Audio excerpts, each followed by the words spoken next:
que en este mismo programa, que yo siento como parte de mi casa, por eso tengo tanta afinidad a esto, no tiene nombre. Hace 3 años más o menos, poco después de la elección del presidente Abinader, hicimos un análisis de lo que iba a ocurrir quizás en el 2024 y decía que lo único que tenía claro el país era que Leonel Fernández iba a ser candidato en el 2024. Porque todavía Luis Abinader tenía que cumplir el tema de modificar los estatutos para poder ser el candidato del PRM. Y bueno, los tiempos han ido hablando, ¿no? Curiosamente, la Fuerza del Pueblo hizo una reunión donde iba a elegir su candidato presidencial y por unanimidad o sorpresa escogieron a Leonel Fernández. ¿Te sorprendió? No, yo simplemente estoy siendo un poquito irónico, ¿no? Irónico, okay. O sorpresa, era algo que ya se veía venir, ¿no?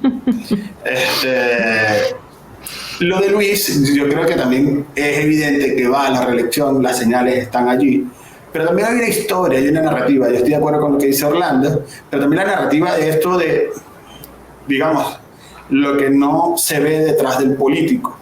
¿Qué es lo que no se ve detrás del político? El sacrificio de la familia, el sacrificio del esfuerzo, porque la gente una vez que te ve ahí no entiende de la humanización de tu cargo, sino entiende de la majestuosidad que significa el ejercicio del poder. Y ha sido muy interesante porque lo que ha venido diciendo el presidente es: mis hijas no quieren. Probablemente eso sea verdad, porque se está perdiendo cosas de su vida de las hijas. Quizás su esposa no quiere. Eso probablemente sea verdad, pero lo que también te esconde detrás de eso es, si lo asume, que yo tengo, para mí es muy claro que quiere la reelección, el tema va a estar condicionando a la gente de que es una persona, de que es un humano, que se puede equivocar, que tiene familia, que tiene sensibilidad social y que no es un superhombre como muchas veces antes lo pedían a los candidatos que fueran así, superhombres o supermujeres, que fueran capaces de resolver todo. De ahí sale, de eso que tú mencionas, Raniero, sale el dañino concepto del caudillo paternalista, que todo lo concentra en sus manos, para bien y para mal, y que tantos dolores de cabeza nos ha dado en América Latina, ese concepto. Tal cual. Tal cual. Para mí va a ser una elección bastante interesante. Creo que la oposición tiene mucho de qué aprender. Leonel tiene un techo hasta ahora, no ha podido seguir creciendo. Abel ha tenido muchos tropiezos en su campaña y tiene que entender, en el caso de Abel, de que necesita a cada uno de los compañeros. Así es. De que necesita generar concertación, necesita generar alianza, necesita conversar. Nadie puede darse por fuera del PLD en el caso de Abel. En el caso de Leonel necesita, reformular la identidad que ha venido creciendo, pero cuando digo reformularla es que el partido no se reduzca a una identidad Omar-Leonel, sino que trascienda eso. Y el PRM necesita legitimarse como fuerza política y escuchar un poco más a la gente, hacer los cambios que son necesarios dentro del gabinete, hacer las negociaciones que sean necesarias para asegurar el gobierno y, sobre todo, anunciar la campaña una vez que tengas resuelto todo esto que acabo de comentar. Bueno, ya que hablamos del presidente, vamos a seguir haciendo el recuento por los demás candidatos presidenciales. Esto, por supuesto, aclarando que el presidente aún no oficializa o no sus intenciones de una reelección o no. Mencionabas a Leonel Fernández, ha sido ya 3 veces presidente de la República, es un hombre con gran experiencia de Estado. Sin embargo, lo que mencionas de las encuestas es algo que yo también había notado. Tiene un techo, no ha crecido, desde hace meses está estancado en un mismo lugar, oscila una cosita para arriba, una cosita para abajo, pero sí se mantiene la misma tasa de rechazo. ¿Cuáles son las oportunidades de mejora para Leonel Fernández y la Fuerza del Pueblo? Porque con lo que tiene él solo, luego vamos a hablar de las alianzas, no le da para pelearle al presidente Abinader, en las encuestas por lo menos. ¿Te puedo hacer una pregunta? Claro que sí. ¿Él ha hecho algo distinto a lo que siempre ha hecho? Wow. ¿no? Entiendo que no, y yo soy una observadora del entorno político, Claro. y wow, su pregunta me agarró fuera de base, porque Claro, es cierto. Con lo que hablamos al principio de que esto está cambiando de tal manera, el informe Latinobarómetro, el informe de la UNESCO sobre el impacto en la salud mental, o sea, si la sociedad está cambiando, tú no puedes seguir haciendo lo mismo, porque entonces haciendo lo mismo vas a obtener los mismos resultados de siempre. Lo dijo Albert Einstein, no lo digo yo, lo dijo ese señor que fue un genio. Brillante.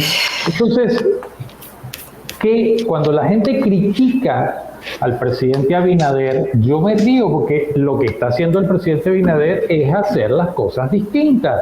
Yo fui electo presidente, estoy gobernando y estoy ejerciendo la presidencia, punto. Cuando lleguen los tiempos electorales seré candidato.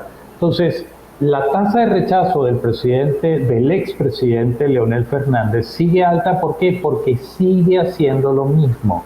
Y cuando te vas al otro partido, el PLD, están haciendo lo mismo de siempre. No han entendido que esto cambió. Lo que les funcionó hace 5 años, hace 10 años, hace 15 años, no funciona hoy día. Hay técnicas modernas, hay programas modernos, hay estrategias mucho más afinadas, y de eso es lo que vamos a hablar en ese taller de simulación electoral. Pero te repito, la base está en que si la sociedad cambió, cambió la política, y si cambió la política, cambió la comunicación política y la manera de hacer las cosas. Vamos ahora con el tema Abel Martínez, quien es el candidato por el PLD, un partido que gobernó los últimos 20 años, ¿sí? 8, 12, 16. 4 periodos estuvo el PLD, intercalando uno del expresidente Hipólito Mejía, que en ese momento iba por el PRD, que hoy día, bueno, pues el PRM es más bien la reestructuración de esa fuerza y remanentes de otro lado. En fin, Abel tiene una estructura política sólida, porque el PLD tiene una estructura política sólida. Quizás la Fuerza del Pueblo no tenga esa solidez en su estructura, porque es un partido más joven, no por nada más, es más joven. Y el PLD, al tener más tiempo en el poder, ha aceitado, engrasado esos engranajes de la estructura de un partido. Sin embargo, Abel no logra remontar a unos niveles competitivos para su partido. ¿Cuál es, digamos, el diagnóstico que ustedes dan de esta candidatura? Mira, vuelvo a insistir, ¿qué está haciendo de distinto? Absolutamente nada. Están haciendo lo mismo de siempre. No les va a funcionar, lamentablemente. Luego, inclusive la manera de hacer oposición está cambiando porque la sociedad cambió. Entonces tienes que tener una lectura clara de lo que está en el corazón y en la mente de los ciudadanos. Tienes que entender que sus prioridades cambiaron para poder dialogar con ellos y escucharlos. Tú ves las giras que hacen, y las giras que hacen son las mismas de siempre, donde reúnen a un montón de gente, que la movilizan, y el candidato habla. Pregunto, ¿se han sentado a escuchar lo que la gente tiene que decir? Y ¿sabes algo? La gente desde hace mucho tiempo tiene necesidad desesperada de hablar, más post-pandemia, donde la gente ahora siente que aunque trabaje más horas, más días, se esfuerce más, mucha de la gente siente, y estoy hablando de Latinoamérica en términos generales, siente que no ve la luz al final del túnel, siente que aunque se esfuerce, como que no llega, como que no alcanza lo que está haciendo. Pues la pregunta es, ¿se han sentado a escucharlos? Me parece que no. Y ahí está su error grave. Yo agregaría... Sí, claro. Yo agregaría lo que acaba de decir Orlando a dos cosas, dos elementos más. Errores fundamentales de campaña. Anunciar que él va a ser su propio jefe de campaña, eso fue un grandísimo error. Y justamente parte de lo que hacemos en la simulación de campañas electorales es explicar. ¿Por qué no puede un candidato ser su propio jefe de campaña, Raniero? Como lo que un médico jamás se puede operar a sí mismo. Algo tan sencillo como es un eso. buen ejemplo. Es un buen ejemplo. Tan sencillo. Y de hecho el trabajo del consultor, que muy pocas veces se comprende, es que nosotros somos como los médicos. ¿Qué hace un médico cuando te recibe? Hace un diagnóstico, te hace una entrevista, cuáles son las molestias, cuáles son tus dolencias, tus falencias, y después te empieza a examinar. Cuando te examina te dice, bueno, estos son los exámenes que te tienes que hacer, esas son las investigaciones que nosotros mandamos a hacer, las encuestas, los cualitativos, la escucha digital. Lo recibes todos esos elementos y empiezas a diseñar la estrategia, como el médico empieza a diseñar cuál es tu tratamiento. Y luego te dice, esto es lo que hay que hacer. Si tú eres un paciente que tiene el azúcar alta y te dicen tienes que dejar de comer azúcar y tienes que consumir tantas pastillas para que tú puedas bajar el azúcar, porque si no puedes ser diabético, ya corresponde al paciente curarse, no es el médico el que te cura. El consultor te dice, esta es la estrategia, esta es la línea táctica que hay que desarrollar, por favor vamos a hacer esto. Si el paciente, en este caso el cliente, candidato y su equipo de campaña no lo hace, entonces no es un tema de que el consultor no funcionó, es que no lo está haciendo el equipo. Y pasa que puedes perder la elección, precisamente tienes una alta probabilidad de perderla por no estar cumpliendo los lineamientos estratégicos. ¿Cuándo entra el consultor? Cuando hay una época de crisis, como el médico entra cuando hay una crisis con el paciente. Cuando ahí ya hay que tomar el terreno y asumir con fuerza lo que viene siendo la crisis para poder salir de ella y poder volver a la planificación que se tiene en una campaña. Entonces, un candidato no puede ser su propio jefe de campaña, un candidato tiene solo dos funciones: buscar votos y buscar los recursos para que los votos sean posibles.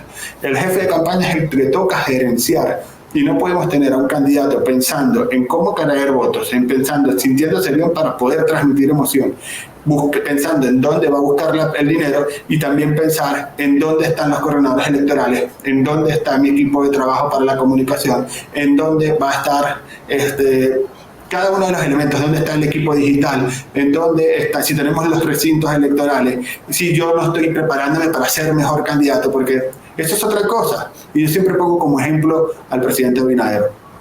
Ustedes pueden ver videos de los años 15 y 16 y pueden ver que Luis Abinader no transmitía nada hablando. Hoy el presidente Abinader incluso se sale de los discursos que tienen prompter y habla como él, y sabe comunicar y sabe proyectar. Eso te dice que el político tiene que ser disciplinado, y es parte de lo que nosotros también hablamos en la simulación de campañas electorales, que cuenta con conferencistas dominicanos que tienen trayectoria, como Nidia Paulino, que es la vicepresidenta de la Asociación Latinoamericana de Consultores Políticos. Tenemos a Irinia Peralta, que también que está concavada en... Muy buena. Sí, Irinia está encabada en la noche, en el noticiero. Va a estar con nosotros y además tiene una vasta experiencia internacional y la viene a compartir acá. Ella estuvo en la campaña de Honduras, estuvo en la campaña de Colombia, estuvo en campaña en Madrid, tiene muy buena experiencia. Va a estar Darlene de Olios, que también es una dominicana que ha trabajado en España y está trabajando acá. Y nos acompañan César Bollero, Andreina Sachín, que viene de Panamá. Viene César Bollero, que ha estado en este programa también invitado. Tenemos a Naibelis Pérez y a Vanessa Sánchez, que van a estar acompañándonos durante todos estos eventos. Y una experta en negociación, un consultor que hemos invitado, que siempre nos acompaña y le agradecemos siempre su presencia, que es Nelson Espinal Báez, donde hablamos de la importancia de las alianzas y negociaciones, y más allá de las alianzas y negociaciones, las concertaciones que tienen que tener cada uno de los partidos políticos a lo interno, porque parte de los problemas que hoy se están viviendo en el PRD, en la Fuerza del Pueblo y en el PRM es falta de concertación en la estrategia política y en la actividad política.